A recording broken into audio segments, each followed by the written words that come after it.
자, 오늘은 일단 첫 번째가 고려의 정치사 중에서 고려의 전기의 정치에 대해서 일단 정리해 보도록 할게. 고려 시대라고 한다면 일단 무신정변이라고 해서 1170년에 있었던 무신정변을 기준으로 그 전을 고려의 전기, 그리고 그 후를 고려의 뭐라고 본다? 후기라고 했을 때 전기 역사는 다시 10세기에서 11세기 그리고 12세기 이렇게 나눠. 그래서 10세기, 11세기를 고려의 초기라고 하고 12세기는 고려의 중기라고 했을 때 여기서 일단 너네가 공부해야 되는 이제 첫 번째는 먼저 첫 번째 고려 건국 과정이야. 10세기, 11세기 때 고려 건국 과정 보고 이제 두 번째는 왕들의 업적. 그리고 12세기에 들어가서 이제 오늘 우리가 배울 게 문벌 귀족에 대해서 배울 거고 문벌 귀족이라는 건 무엇인가. 그리고 이제 네 번째는 바로 묘청의 서경천도 운동이라고 하는 이자겸의 난과 묘청의 서경천도 운동이 있는데 그 중에 이제 묘청의 운동에 대해서 이제 보는 게 이 단원의 핵심이라고 할 수 있어요. 그래서 고려 전기의 큰 주제는 이 네 가지로 돼 있다라고 하는 것을 일단은 알고 가졌으면 좋겠고 그 중에 일단 첫 번째 고려의 뭐부터 이제 건국부터 보도록 할게요. 고려의 건국. 자, 일단 고려 건국이라고 한다면 제일 먼저 후백제가 먼저 이제 건국이 되지 견훤에 의해서. 그래서 먼저 나와줘야 하는 게 후백제 건국, 그 다음에 누구 건국? 후고구려 건국. 그 다음에 이제 그 나주 전투라는 전투가 있어. 아직 왕건이 궁의 밑에 있었을 때 이 견훤 지역, 전라도 지역에 가서 승리를 한 전투가 있어서 이때 지지를 크게 받게 되거든. 그래서 이 나주 전투, 왕건이 나주 전투에서 승리하고 그 다음에 결국 그 지지 기반을 바탕으로 궁예를 몰아내고 뭐를 건국한다? 고려를 건국해. 그리고 이제 수도를 송악으로 천도하지. 그래서 송악천도하고 자, 이때부터 이제 멸망 순서가 좀 많이 문제에서 나오는데 일단 누구부터 멸망한다?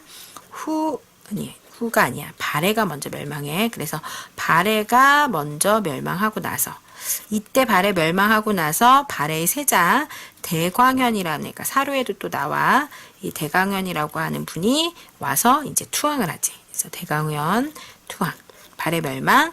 그 다음에 견훤이 투항하게 돼.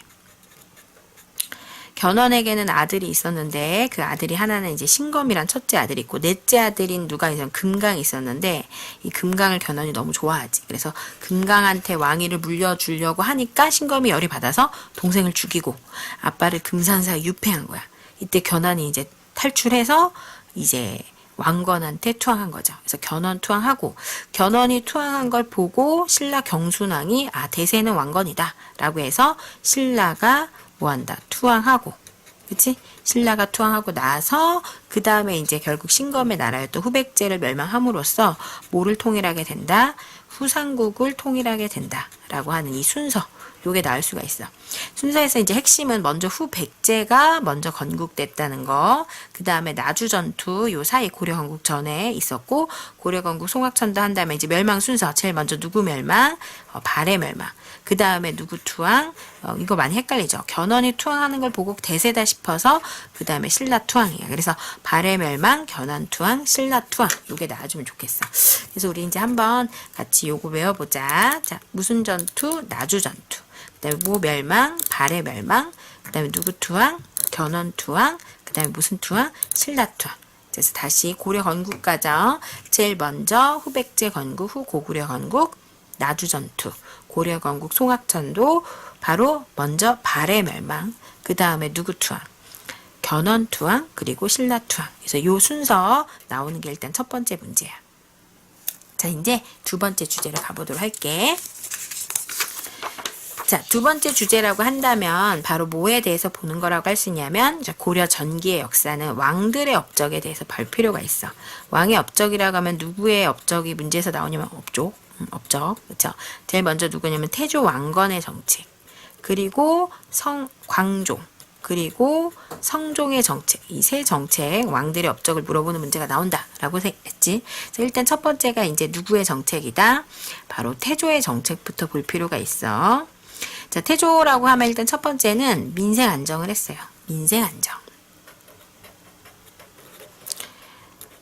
백성의 조세 수치율을 10분의 1로 낮추고 그 흑창이라고 해서 곡식을 빌려주고 빈민을 구제하는 제도를 만들었지. 그러니까 이제 고구려의 무슨 법하고 비슷한 거야? 그치? 진대법하고 비슷한 제도가 있고, 자, 이거 나오면 태조의 무슨 정책? 민생 안정책. 이거 나와주면 되겠죠. 어렵지 않죠? 그 다음에 이제 두 번째로 나오는 것은 바로 뭐라고 할 수가 있냐면 호족을 그쵸? 뭐 했어? 자기 편으로 끌어들였어요. 이걸 호족 포섭 정책이라고 해서 일단 첫 번째가 나오는 게 바로 혼인 정책. 결혼 많이 했죠. 두 번째는 왕씨성을 하사했어요. 왕족을 만든 거에서 왕씨성을 하사했다. 왕족의 성씨를 준 거야. 이걸 바로 무슨 제도? 사성제도. 그래서 호족 이거는 혼인 정책과 사성 제도가 나오면 이거는 호족 무슨 정책이다? 포섭 정책이다. 내 편으로 끌어들인 정책이다. 라고 하는 거 잡아놓으면 돼. 그 다음 세 번째는 그러면서 호족도 같이 뭐 했다라고 할 수가 있어? 견제했어. 그래서 호족 무슨 책? 견제책이 나와줘야 돼. 호족 견제책. 자, 일단 첫 번째가 나오는 게 기인제도지.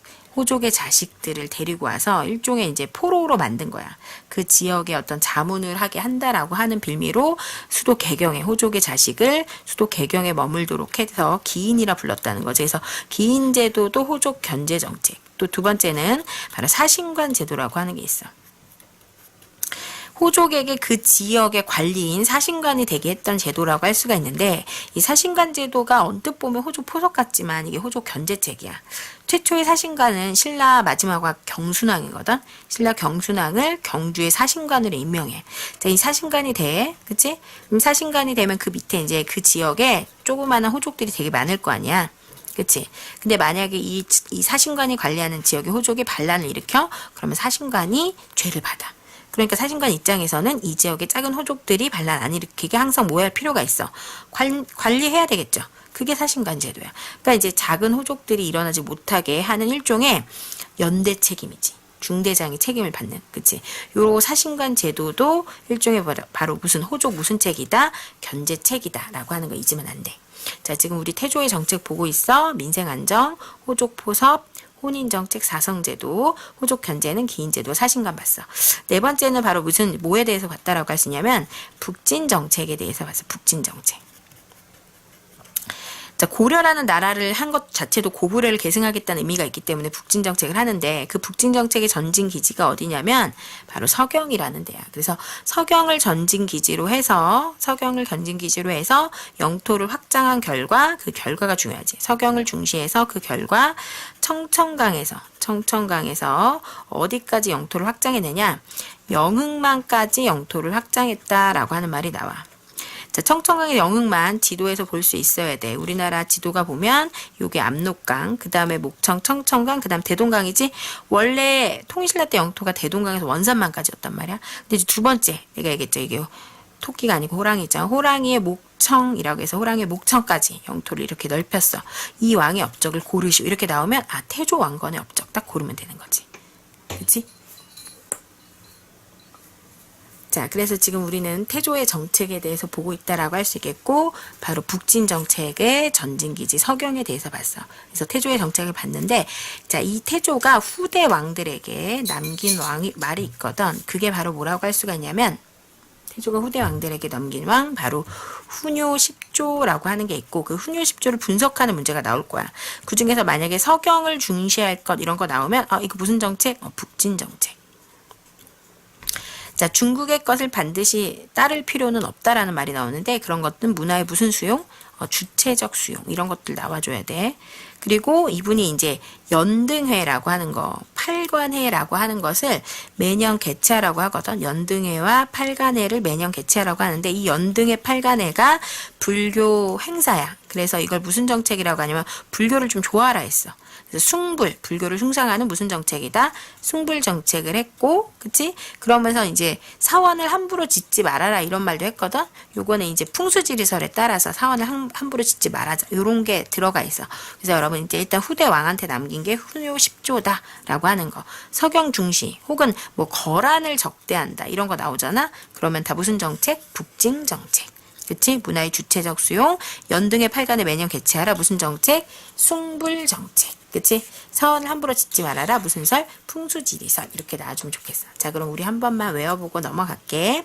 자, 고려 전기 왕들의 업적 태조 정책, 호족 무슨 정책, 포섭, 왕시성을 하상, 혼인과 사성제도, 호족 무슨 책, 견제, 기인제도 무슨 제도, 사신간제도 되지.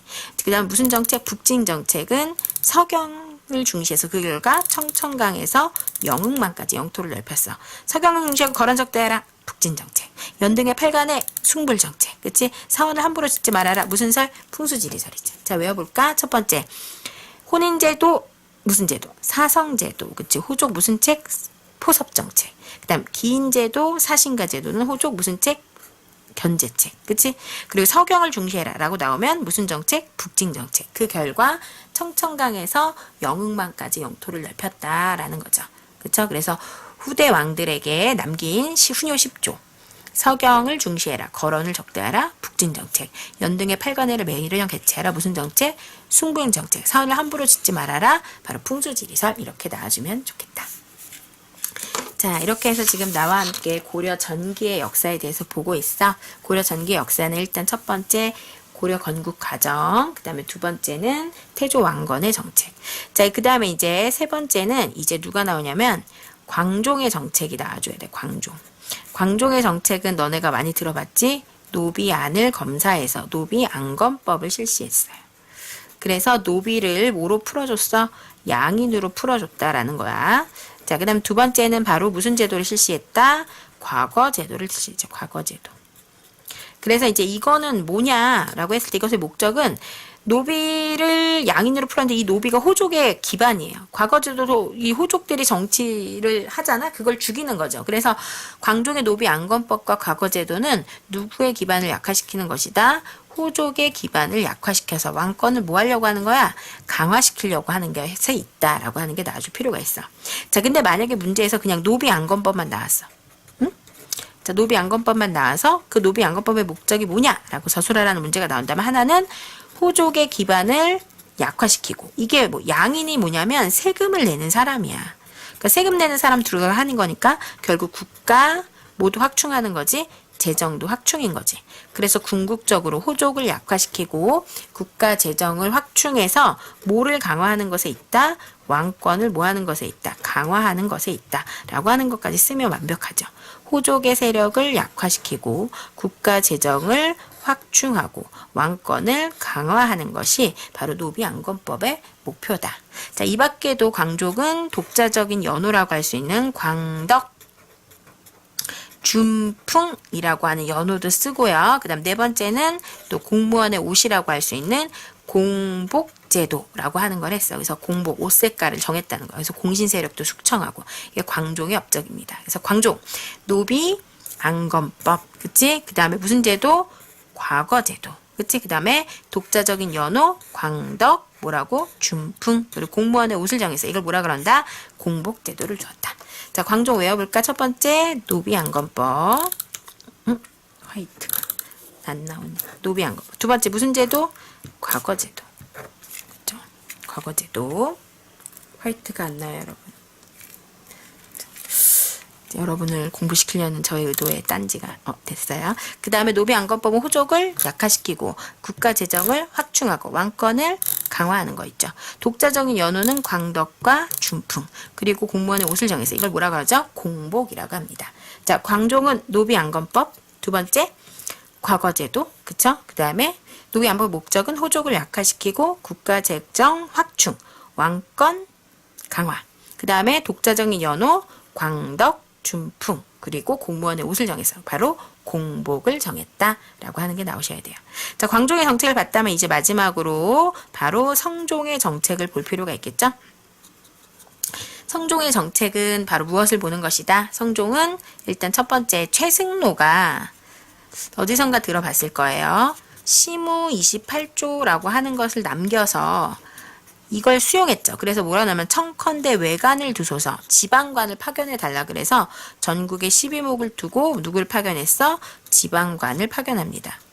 두 번째는 또한 유교, 불교는 자신을 다스리는 근본이며 유교는 나라를 다스리는 근본이다라고 해서 유교 통치 이념을 확립하죠. 그래서 바로 유교 교육기관을 뭐를 설치해? 국자감을 정비하고 또 뭐 했어요?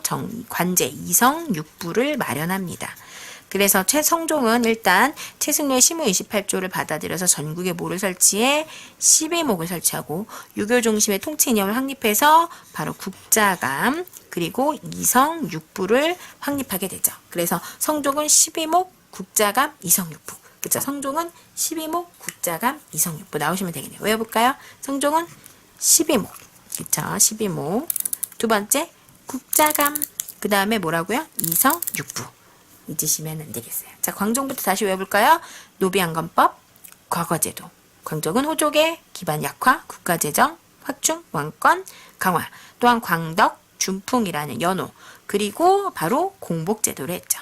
성종은 지방관, 12목, 유교 통치 이념, 국자감과 바로 뭐를 했다? 이성 육부를 마련하였다라고 했어요.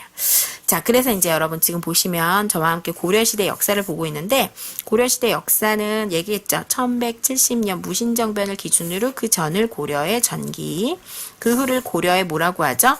후기라고 한다고 했었어요. 그 중에 이제 고려 전기의 역사를 보는 것은 이제 누구의 업적? 왕들의 업적. 고려 건국가정과 보고, 그다음에 고려 전기의 12세기 역사 본다라고 했었죠. 12세기 때 일단 기반은 누구다? 문벌, 귀족이라는 애들이에요. 호족이 과거 시험을 봐서 중앙 관직으로 진출해요. 그리고 나서 얘네가 이제 음서제라고 관직을 이제 세습하는 제도와 땅도 받아요. 세습하는 땅. 공음전과 함께. 그리고 왕실하고 계속 혼인을 하죠. 왕실과의 중첩된 혼인관계를 통해서 형성된 귀족이 고려 12세기 중기 때의 요 12세기를 고려 중기라고 하죠. 문벌 귀족이라고 합니다. 그래서 12세기 때 지배층은 누구? 문벌 귀족. 대표적인 예가 이제 이자겸, 경원이 씨죠. 경원이 씨. 그 다음에 또 누구예요? 해주 최씨. 뭐 이런 데인데 문제에서 이제 경원이 씨, 해주 최씨가 나서 이 사람들의 이 신분 계층의 특징이 뭐냐? 문제에서 물어본다면 이제 과거, 기반의 과거도 음서, 공음, 왕실과의 중첩된 혼인관계로 형성된 뭐다? 문벌 귀족이다 라고 하는 거 잡아내 주시면 좋겠고요. 이 12세기 때 문벌 귀족이 흔들리게 되는, 동요되게 되는 사건이 일어났는데 그 하나가 여러분 어디선가는 들어봤죠? 이자겸의 난이에요. 저 예종과 인종한테 자기 딸 시집 보냈다가 난을 일으켰다가 결국 죽죠. 사위한테. 이자겸의 난. 그 다음에 이제 1135년에 일어났던 바로 뭐다? 묘청의 서경천도 운동이에요.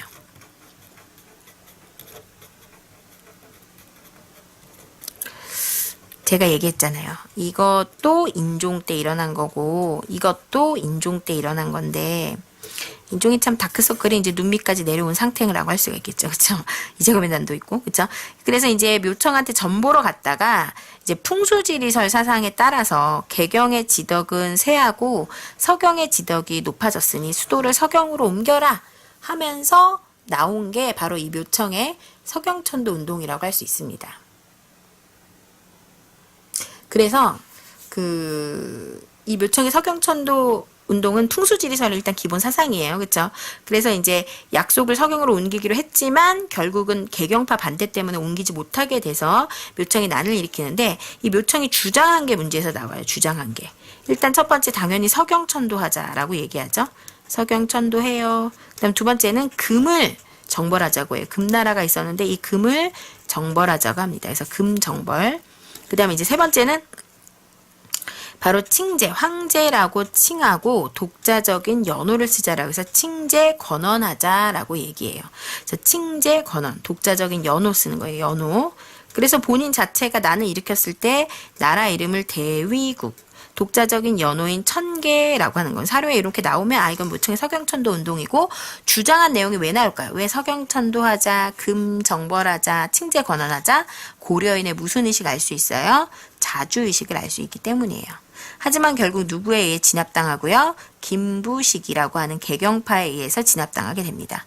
그래서 신채호라고 하는 옛날 민족주의 학자는 이 사건이 고려인의 자주의식을 결국 이 김부식이라고 하는 개경파는 일단 통일신라 계승이고 금나라 정벌을 안 하자고 하거든요. 얘네들은 금을 정벌하지 말고 우리는 고구려를 계승한 게 아니라 통일신라를 계승한 거기 때문에 영토를 더 확장할 필요도 없다라고 생각하는 굉장히 사대적인, 그치?